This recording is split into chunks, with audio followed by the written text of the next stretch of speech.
आकाशवाणी ही है आपके मन का रेडियो, जिसके तार आपके दिल से जुड़े हैं। जहां एग्जाम्स की टेंशन हो, कोई भी हेल्थ इश्यूज हो, आपसी रिश्तों के मतभेद हो, भूले बिसरे गीतों की बातें हो, संगीत हो या साहित्य हो, आकाश की वाणी का ही आसरा होता है। ये भी आपने सुना, क्योंकि रेनबो के कलर्स यहीं तो मिलते हैं आपको। इसी विश्वसनीयता की बात हम करने जा रहे हैं। हमारे स्टूडियो में डीजी साहब हैं। सर, आपका एक बार फिर आप दोनों का बहुत बहुत स्वागत है।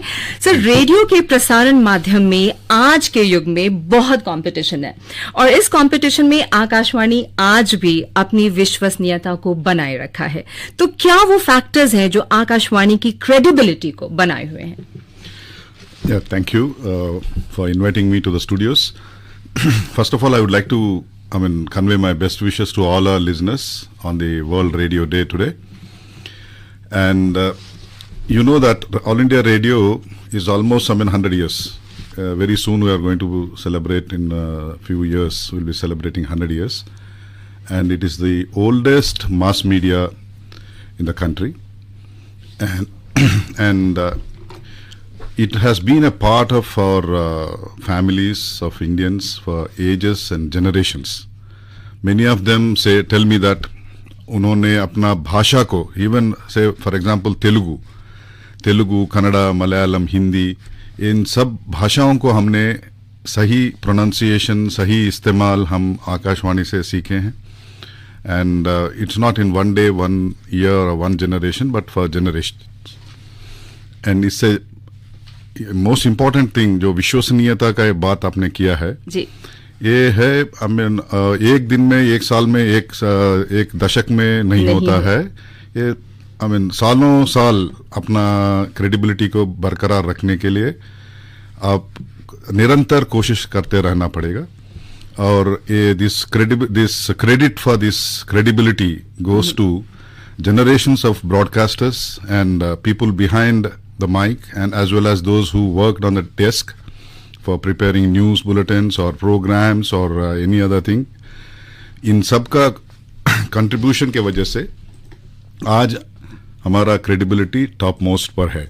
आप जानते हैं, आपको बताते हुए मुझे खुशी होती है कि अभी जनवरी में रॉयटर्स ने एक सर्वे किया इंडिया में कि क्रेडिबिलिटी ऑफ मीडिया ऑर्गेनाइजेशंस, उसमें टॉप में रहा ऑल इंडिया रेडियो. सो हम सोचते हैं कि अभी आजकल किसी मीडिया को क्रेडिबिलिटी होती नहीं है, और कमर्शियल हो गई है, सेंसेशनलाइजेशन ऑफ न्यूज़ और एनी अदर थिंग, वो सब हम नहीं करते.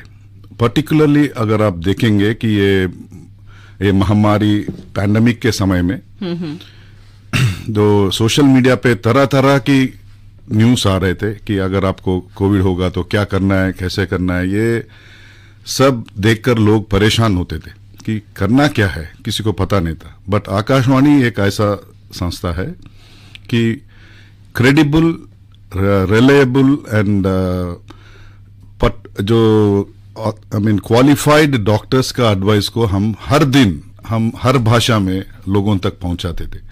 ये सब कारण है कि हमारा विश्वसनीयता आज भी बरकरार रखने के लिए.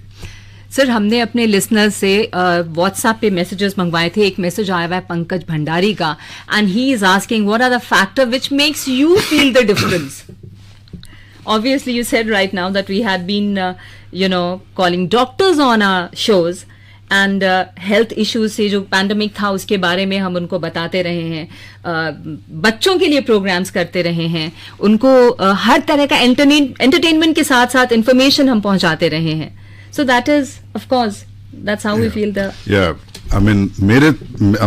Because the listener has asked for my opinion. Yeah, sir. मेरा व्यू में आकाशवाणी का लास्ट 90+ years का जर्नी को अगर आप देखेंगे तो उन्होंने इंस्टेंट न्यूज एंड इंफॉर्मेशन को तो ध्यान में रखा ही है लोगों को देते हुए, और भविष्य का भी अपना रास्ता को ध्यान में रखते हुए उस दिशा में लोगों को चलाने के लिए कोशिश किया है. ये नेशनल इंटरेस्ट और पब्लिक इंटरेस्ट को मन में रखते हुए हमारा लोगो ही वो है, हमारा मोटो ही वो है, बहुजन हिताय बहुजन सुखाय. सो उसको रखते हुए लोगों को आगे बढ़ाने के लिए ये द वॉशिंग हैंड्स हो before taking food, not Covid के टाइम पे नहीं है. एक पिछले 50 साल से आकाशवाणी इस कैंपेन को चला रहा है कि हाथ धो लीजिए, हाथ धोने से क्या होता है। तो इस तरह का कैंपेन्स हमने चलाया for the welfare of the people, not for any commercial और एडवर्टाइजिंग रीजंस। बिल्कुल सही कहा सर आपने। यहाँ पर हम कुछ सुनवाना चाहते हैं आपको भी और अपने लिसनर्स को भी। A nation is born, and one day the legions of refugees will begin the long trek back to lovely Bangladesh and try to remake their shattered lives in a shattered country. Behind them in India, they will leave millions of huts which have been home and refuge to them during their long, painful exile. It will take a long, long time to restore their faith and remake their lives. But freedom is never obtained easily. And from the blood-soaked earth of Bangladesh and its reddened rivers, a new nation will arise, and a new era will dawn for the people of Bangladesh. इस आवाज से हम सब परिचित हैं और इसके मुरीद भी रहे हैं। Probably greatest broadcaster India has ever produced, if I may say so. Atul ji, आपके चेहरे पे एक मुस्कान देखी मैंने। मुझे लगता है आप मेलविल डी मेलो के बहुत बड़े फैन रहे होंगे।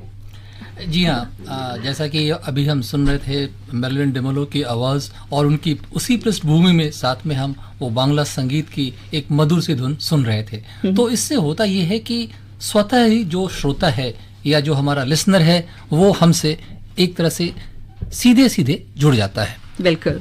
तो मेलविन डेमोलो हो या फिर जसदेव सिंह हो या सुशील दोषी हो या इस तरह से जो तमाम अन्य नाम हैं, इन लोगों ने हमारे माध्यम की विश्वसनीयता को तो बढ़ाया ही, साथ में ये आवाजें वो आवाजें हैं जो लोगों के दिलों में घर कर गई और आज तक हम सब इन्हें स्मरण करते हैं।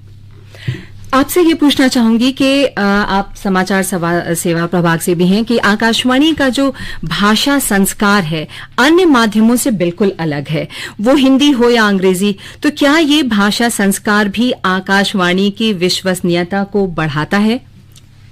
जी हाँ, बिल्कुल सही कहा आपने।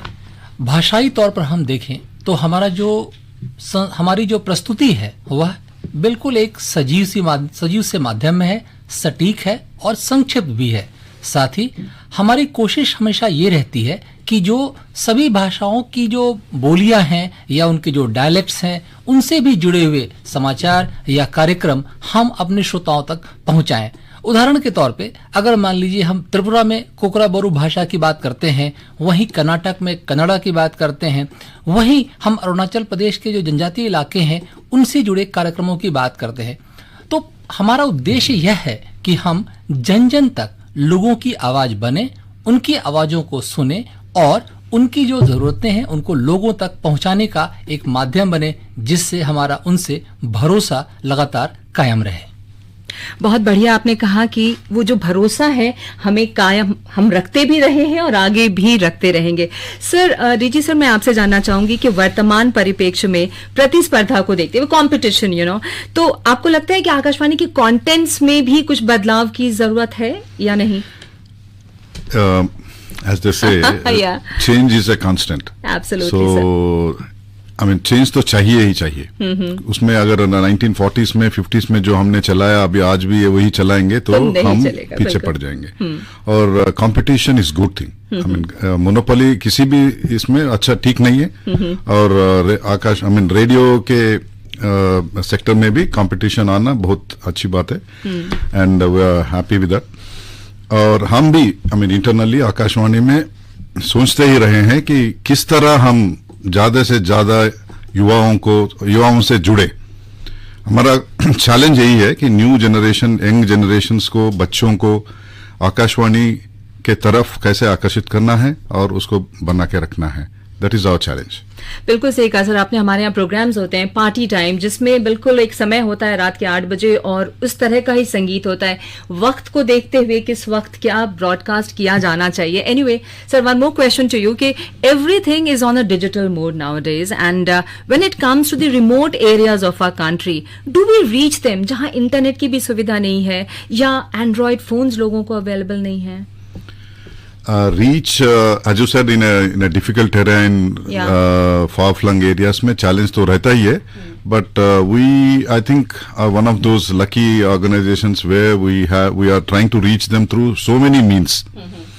So like suppose if there is DD free dish है तो उसमें आकाशवाणी अवेलेबल है, और सोशल मीडिया में तो है ही है, और medium wave, short wave and FM तीनों के थ्रू हम पहुंचने की कोशिश कर रहे हैं. I think they should be able to do this, and a constant endeavour है कि more and more FM stations और ट्रांसमीटर्स लगा के लोगों तक पहुंचने के लिए.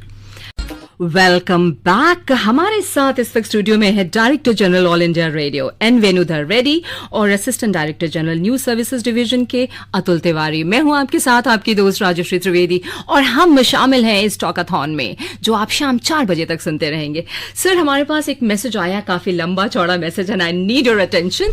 ये है I am Suresh Kataria from Pitampura. लिखते हैं, one of your crores of senior citizen regular listeners, I congratulate AIR on Radio Divas Day and for the credible news and information broadcast on AIR. You may feel pleased to respond on my following suggestions. So your attention please. As part of news bulletin, please announce after fact check repudiation of the fake news viral on social media to increase credibility of AIR. Number 1. Number 2 is, please note we are not carrying a pen and a paper slip all the time to note the 10 digits mobile numbers or long email IDs announced on AIR. Please solve this problem, and please regulate the speed of delivery the delivery of the news in English of some news readers. They are specifying English news and who read too fast for senior citizens. I am waiting your response. Sir, एक बात तो हम जब यहाँ programme करते हैं, बात से बने बात is a very small ID. Sir, बात से बने बात at gmail.com, but I don't know what are they talking about. Please, sir. No, thank you, Mr. Kataria, Suresh for responding Kataria, yes. for this. And the issue of email IDs and long 10-digit this thing is solved because it is available on our websites and also on our social media. And I don't see there is any other way I can solve this problem. But anyway, I mean, thanks for the suggestion. We'll try to address this in some way or the other. And the second thing was, Atul is with me.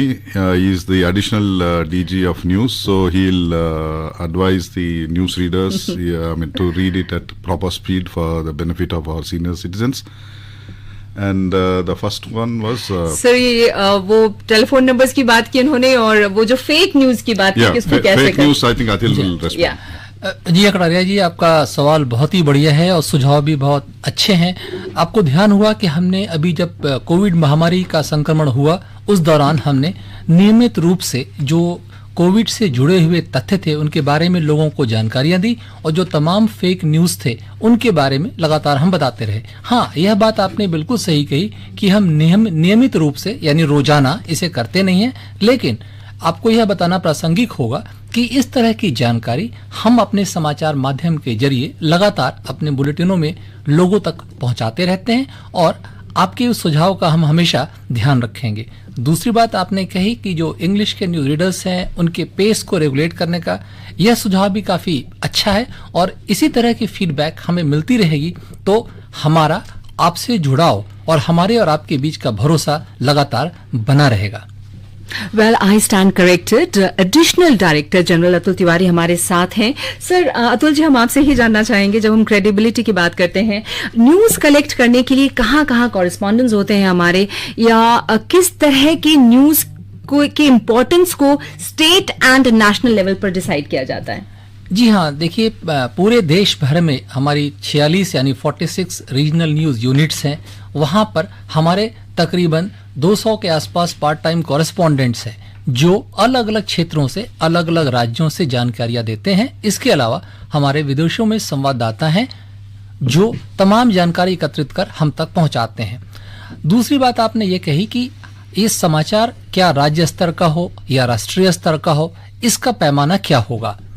यहाँ हम आपको यह बताना चाहेंगे कि जो राष्ट्रीय स्तर की खबरें या समाचार होते हैं उनको हम न सिर्फ राष्ट्रीय स्तर पर बल्कि अपने जो रीजनल न्यूज बुलेटिन्स हैं उनमें भी शामिल करते हैं, जिससे कि लोगों को जानकारी लगातार मिलती रह सके. उदाहरण के तौर पे, जैसे अगर मान लीजिए आने वाले दिनों में CBSE के 10th ग्रेड के टर्म 1 के रिजल्ट्स कब निकलने वाले हैं, इसमें सबकी रुचि रहती है, तो यह समाचार राष्ट्रीय न होकर बल्कि राजकीय स्तर पर भी हो जाता है. लेकिन अगर मान लीजिए उदाहरण के तौर पे हिमाचल प्रदेश बोर्ड की रिजल्ट निकल रहे हैं, तो वह उस राज्य तक सीमित रखने की कोशिश रहती है। कुल मिलाकर हमारा यह प्रयास रहता है कि न सिर्फ राष्ट्रीय स्तर की बल्कि अंतर्राष्ट्रीय आर्थिक समाचार, खेल जगत और तमाम राज्यों से जुड़ी खबरें और उनके दूर दराज के इलाकों की खबरें हम उन तक पहुंचा सकें।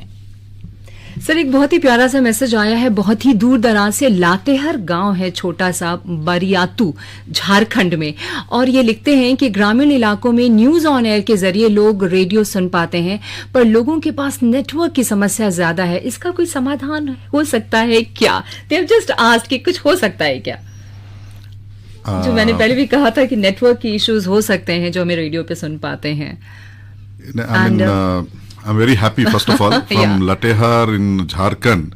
I mean, people are able to listen to news on Air Yes, app. yeah. I mean, able to access All India Radio on News on Air app. वो बहुत अच्छा खबर है और information. I'm very happy for that.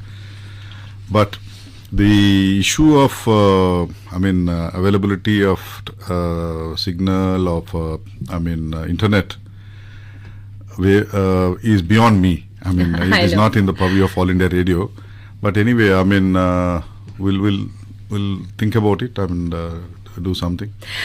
एक सवाल आपसे अतुल जी कि जब हम क्रेडिबिलिटी की बात करते हैं तो फिर प्रोग्राम्स को कैसे सुनिश्चित किया जाता है कि इस विषय को ही लिया जाए और उस पर जो मतलब हर तरह के ओपिनियंस जो होते हैं, तो वही मैं आपसे जानना चाहती हूँ कि न्यूज जो है वो बहुत अलग अलग पर्सपेक्टिव से भी देखा जाता है, तो व्हाट डू यू से कि हम, और दूसरी बात ये कि एंटरटेनमेंट फीचर्स, इंटरव्यूज, डॉक्यूमेंट्रीज, इस सब कुछ हम बनाते हैं। जैसे हमारा जो चैनल है FM गोल्ड है, वो ज्यादातर न्यूज उस पे हमारे प्रोग्राम्स आते हैं, न्यूज के प्रोग्राम्स आते हैं। गोल्ड पर न्यूज है, हमारे रेनबो पे बहुत तरह के शोज हैं, प्रोग्राम्स हैं। कई बार ऐसा लगता है जैसे बहुत सारे इंफॉर्मेशन दिए जा रहे हैं, तो क्या हम इस एंटरटेनमेंट की भाग दौड़ की दुनिया में कहीं पीछे तो नहीं हो जाएंगे या हो रहे हैं? ये आपने बहुत ही सटीक बात कही। देखिए, जहां तक इंफॉर्मेशन और एंटरटेनमेंट के बीच की जो डिवाइडिंग लाइन है, उन दोनों के बीच की जो रेखा है, आज के दिनों में काफी बिल्कुल संकीर्ण सी होती जा रही है। हम सूचनाएं देते हैं, जानकारी देते हैं, साथ में उसको कोशिश ये होती है कि उसको एक मनोरंजक तरीके से लोगों तक पहुंचाया जा सके और आम जनजन की भाषा के तौर पर पहुंचाया जा सके। उदाहरण के तौर पे, जैसे आज विश्व रेडियो दिवस है। विश्व रेडियो दिवस के अवसर पर न सिर्फ हम अपने समाचारों में बल्कि अपने तमाम कार्यक्रमों में हमारे प्रोग्राम यूनिट्स की तरफ से, हमारे न्यूज यूनिट की तरफ से तरह तरह के कार्यक्रम बनाते हैं जिसमें लोगों की भी राय शुमारी होती है और हम उनकी जरूरत के हिसाब से जो चीजें हैं उनके सामने लाकर रखते हैं। दूसरी बात, जो कार्यक्रम है, कार्यक्रमों की रूपरेखा कैसे हो, उनको हम कोशिश करते हैं कि वो एक प्रासंगिक हों। उदाहरण के तौर पे फिर से मैं बताना चाहूंगा, इन दिनों अफगानिस्तान में काफी संकट की स्थिति है। अभी हाल के दिनों में अफगानिस्तान के राजदूत हमारे आकाशवाणी में आए। मैं यहाँ पे एक बहुत ही रोचक सी बात आपसे शेयर करना चाहूंगा जो शायद हमारे श्रोताओं को भी अच्छी लगे। अफगानिस्तान के राजदूत जो भी 2 दिन पहले हमारे यहाँ एक साक्षात्कार के लिए आए, उन्होंने कहा कि आप जानते हैं कि जब हम बचपन में थे तो आपके यहाँ से अनाउंसमेंट आया करती थी कि ये आकाशवाणी है, तो हम समझते थे ये आकाशवाणी किसी व्यक्ति का नाम है। तो ये आप देखें कि इससे दिखता है कि लोगों का जुड़ाव कैसा है। और जब फिर बताया लगे कि जब वो बड़े हुए तब उनको मालूम हुआ कि नहीं, वे आकाशवाणी वाकई में ये एक संस्था है जिसके जरिए न सिर्फ हमारी भाषा में, जैसे आपको मैं ये भी बता दूं कि हमारा प्रसारण 17 विदेशी भाषाओं में भी होता है, जिनमें पश्तो, दरी, स्वाहिली, फ्रेंच आदि भाषाएं शामिल हैं। तो ये जो भाषाओं और कार्यक्रमों का जो मिश्रण है, वह हमारी टीम एक तमाम रिसर्च के बाद तैयार करती है और इसमें हमारे ब्रॉडकास्टर्स, हमारी टीम सब मिलकर काम करते हैं, जिससे हम कोशिश करते हैं कि हम लोगों के लिए उनके जरूरत के हिसाब से जो कार्यक्रम है वो पेश कर सके। हाँ, लोगों की जो इसमें फीडबैक आती है उस पर हम ध्यान रखकर अपने आप में सुधार करने की पूरी कोशिश करते हैं। बहुत बढ़िया। हमारे पास एक मैसेज आया है भी बहुत गांव से, ये भी राजस्थान के किसी गांव से, और ये लिखते हैं कि राजा राम बिश्नोई जी हैं फलोदी राजस्थान से, कि कोविड काल में बच्चों का कार्यक्रम जो सुनाया गया स्टोरी टाइम और शिक्षा वाणी, वो बहुत अच्छा लगा। आकाशवाणी ही है जो इस तरह के कार्यक्रम हम तक पहुंचाता रहता है। आज के बहुत सारे रेडियो चैनल्स आ गए हैं, FM स्टेशंस आ गए हैं, लेकिन बच्चों की बात जहां तक होती है या बुजुर्गों की बात होती है, उस तरह के कार्यक्रम नहीं प्रसारित किए जाते हैं। इसकी बधाई भेजिए, इन लोगों ने हम तक पहुंचाया है। और आप दोनों को बहुत सारे विशेस भी आ रहे हैं, क्योंकि हमारे डीजी साहब ऑल इंडिया रेडियो के इस वक्त हमारे स्टूडियो में हैं। So people are very happy and they know कि what is going to be talked about here will be very very credible. So अब एक चीज सब आपसे और भी पूछना चाहूंगी अतुल जी, कि आकाशवाणी का तो पुराना इतिहास है जिसमें समय समय पर बदलाव होते रहे हैं। सर ने भी कहा कि भाई परिवर्तन तो हम करते रहेंगे। आपकी नजरों में क्या खास परिवर्तन हुआ है जो आप हमारे साथ इस वक्त शेयर करना चाहेंगे लिसनर्स के साथ? जी हाँ, देखिए समय के साथ साथ टेक्नोलॉजी ने भी एक बहुत ही अहम भूमिका निभाई है। पहले जहां हम सिर्फ मीडियम वेव और शॉर्ट वेव पर सीमित थे, अब हम आगे चलते हुए अपने आप को तमाम डिजिटल प्लेटफॉर्म्स पर लेकर आ गए हैं। हमारा न्यूज ऑन एयर ऐप है, हम अपने AIR न्यूज यूट्यूब और लाइव पे भी पूरी तरह से सक्रिय हैं। इसके अलावा फेसबुक पे भी हमारी टीम मौजूद है, ट्विटर पे तो हम है ही हैं। साथ ही हमने अपने पॉडकास्ट के जरिए लोगों तक पहुंचने की एक नीति बना रखी है। और इसी तरह से रेडियो ऑन डिमांड की बात करें या फिर ऐसे समाचार या ऐसे कार्यक्रम जो लोग अपनी जरूरत के हिसाब से सुनना चाहते हैं, उनको हम उन तक पहुंचा सकें, ऐसी पूरी कोशिश हम लगातार करते रहे हैं। हमारे पास एक और मैसेज आया है और ये वेस्ट बंगाल से लिख रहे हैं कि हमारे पहले प्रोग्राम्स हुआ करते थे वेस्ट चंपारण बिहार से। What do you see all India radio in daily people life change? I mean वो शायद ये जानना चाह रहे हैं कि जिंदगी में, आम जिंदगी में जो रोज बदलाव होते हैं, जो स्टैब्लिश होता है, उसके बारे में हम कैसे बातें कर सकते हैं। व्हाट यू सी सर, ऐसे कुछ लिखकर भेजा है उन्होंने। लव कुमार वेस्ट चंपारण बिहार से। थैंक यू लव कुमार जी, और उससे पहले Bishnoi ji from Rajasthan about children's programmes. हम ये इस तरह का फीडबैक हमको बहुत बुलंद करते हैं कि बच्चों का कार्यक्रम उनको अच्छा लगा। और I mean this also gives strength to our programmers who plan this programs. को सोचते हैं कि कोई सुन रहा है, नहीं सुन रहा है, कैसा लगा, इसका इम्पैक्ट क्या रहा। जब पता चलता है तो उसको शक्ति मिलती है, प्रोत्साहन मिलता है। So we are happy and I mean I am sure will continue to do that. बच्चों का कार्यक्रम और भी चलाएंगे। अभी हमने AIR नेक्स्ट करके #AIR नेक्स्ट करके ऑल ओवर इंडिया हम चला रहे हैं, और ये स्पेसिफिकली फॉर यंग जनरेशन है, सो दैट उनको से हम जुड़े रहें। और जो लव कुमार जी वेस्टर्न चंपारण से बोल रहे हैं, बिहार से, कि हमारा स्ट्रगल, प्लान एंड एफर्ट यही रहता है कि डेली जिंदगी में लोगों को कैसे हम हेल्प करें। जो एजुकेशन हो या उनका आई मीन एग्रीकल्चर हो या कोई भी प्रोफेशन हो या कोई भी I mean even if housewife, उनके लाइफ में हम नए चीज कैसे लाएं और एंटरटेनमेंट कैसे करें और उसका डेली लाइफ में इम्प्रूवमेंट एंड एफिशिएंसी कैसे बढ़ाएं, यही हमारा कोशिश रहता है। Thank you so much sir. चलते चलते मैं चाहूंगी कि एक कोई मैसेज आप हमारे लिसनर्स को दे दें, you being the DG of All India radio. मेरे तरफ से यही प्रार्थना है, नॉट मैसेज, कि आकाशवाणी सुनते रहें और सुझाव देते रहें और हमको प्रोत्साहित करते रहें फीडबैक देकर। Thank you so much sir and thank you so much Atul ji. दोस्तों, हमारे साथ थे director general All India Radio N Venudhar Reddy और additional director general news services division of All India Radio के अतुल तिवारी जी, और इसके साथ ही हम बातें कर रहे थे credibility of All India radio पर। मेरे जाने का वक्त हो चुका है।